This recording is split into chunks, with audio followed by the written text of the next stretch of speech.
fúnra mi gan ni màá ti lọ pa. I swear gbogbo abiyamọ ayé kan ti lọ pa. ẹ mọ̀ pé tálíkà náà dájọ́ ọkú yìí fún ẹ mọ̀ pé kò ní appeal. Yes.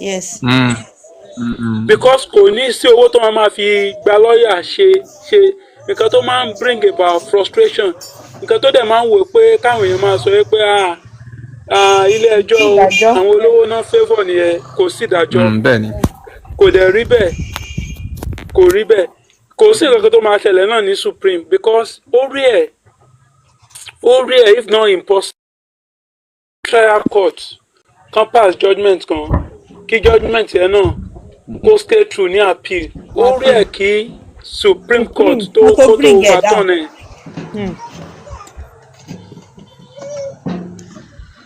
Got to overturn it.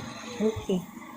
The only thing tí Supreme Court tó lè address only appeal court ti address yẹ láti quash the other two judgment. Okay. But Supreme Court náà máa uphold death sentence yẹ tí o dẹ̀ unanimously kò ní ṣe pé 2-5 or 3-5 unanimously náà máa uphold ẹ̀.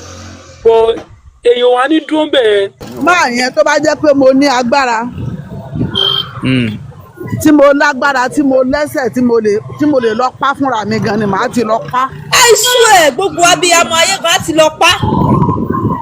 Ọlọ́run ọba ń gbọ́ Ọlọ́run ò ní jẹ́ kí n lẹ́mìí tí ò dáa lákẹ́ mo lẹ́mìí kan tí mo lè ránṣẹ́ gbogbo ìtàn ṣe ó yẹ kán ti pàdánù torí ó sì ń lo opportunity pé òun mọ̀yàn ó sì ń lo opportunity wípé kò sí nǹkan tán lè ṣe fóun Ọlọ́run ọba ló jù lọ tí bọ̀bọ̀ yẹn kọ́ ni tí Timothy kọ́ lákọ̀ọ́kọ́ ẹ̀. òun kọ́ lákọ̀ọ́kọ́ many people are fall victim. ó ti ń ṣe é pé ọjọ́ gbogbo ní tòlè ọjọ́ kan ní tòní òun lọ́lọ́run fi mú un. ṣé wàá di bí ẹjọ́ yẹn ṣe ń falẹ̀ yẹn ṣe mọ̀ pé àwọn èèyàn ńláńlá ni ó ti ń lọ́sẹ̀ mọ́ àwọn èèyàn ńláńlá ló fi jẹ́ kó falẹ̀ dọ́jọ́ tó bá jẹ́ ọmọ tálákà kan ló ṣeré ẹ̀ látijọ́ yìí wọ́n á ti waste ẹ̀ tipẹ́tipẹ́ náà.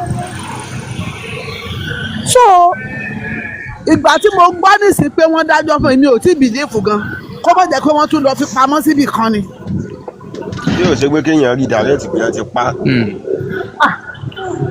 tó o gbìyànjú bá ti tán bó ṣe máa jẹ́ náà nìyẹn jẹ́ everybody tó bá fẹ́ pa media ti bìdẹ́. tí wọ́n hàn get everybody rí kán ṣe bẹ́ẹ̀ látó lè ní tó bá fẹ́ pa media wọ́n ṣe bẹ́ẹ̀ àti mi ò tí lè ní bìlífù lẹ́mi o.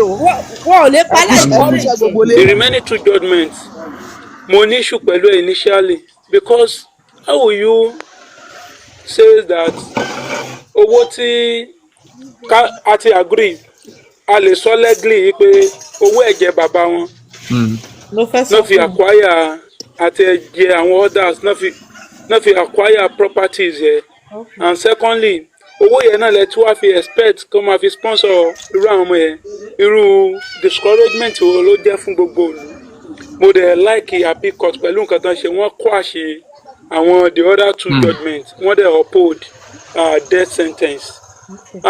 Eléyìí náà máa send signals that Nigeria rule of law is working in Nigeria but ibi tá a ti máa ń get it wrong ni pé when we don't have money you see everything in life court judgment justice system all over the world is expensive. Is highly expensive. What the rich have access to is still the same thing the poor have access to, but the limitation will be setting by their pocket. I wept a lot that day. Ṣé èèyàn bíi tí yín lẹ ṣe bí eléyìí for crown out loud. It's unfair. But èèyàn tó bá pààyàn náà gẹ́gẹ́ bí nǹkan tí lẹ́nìí náà sọ náà lórí kan pa náà ni. Atafàsókè tó ń yí dóbo lọ́jọ́ bọ́ba oyè ò bá rí ẹ ṣọ́ba ọ̀run ò máa wò ẹ́ lé atafàsókè tó ń yí dóbo kò sí nǹkan tá a lè ṣe pamọ́ lójú Ọlọ́run tó dá gbogbo wa yìí ó dẹ̀ máa dá gbogbo ẹ̀ bó ṣe tọ́ àti bó ṣe yẹ ni kó sọra ẹ̀ di àrọ̀ ni kò sí àṣegbé kankan. This man should have think that if this thing don bounce back on me put it in bounce back on my children later days. Ó yẹ kó reason kìíní yẹn kó tó ṣe because ó nírú guy yìí lọ́mọ kó wá gbàdúrà pé kéèyàn kan kó fi ọmọ ti tòun kó fi gbomijé lójú òun will he be happy? I'm very sure pé this man will go to any length to eliminate that person all the same.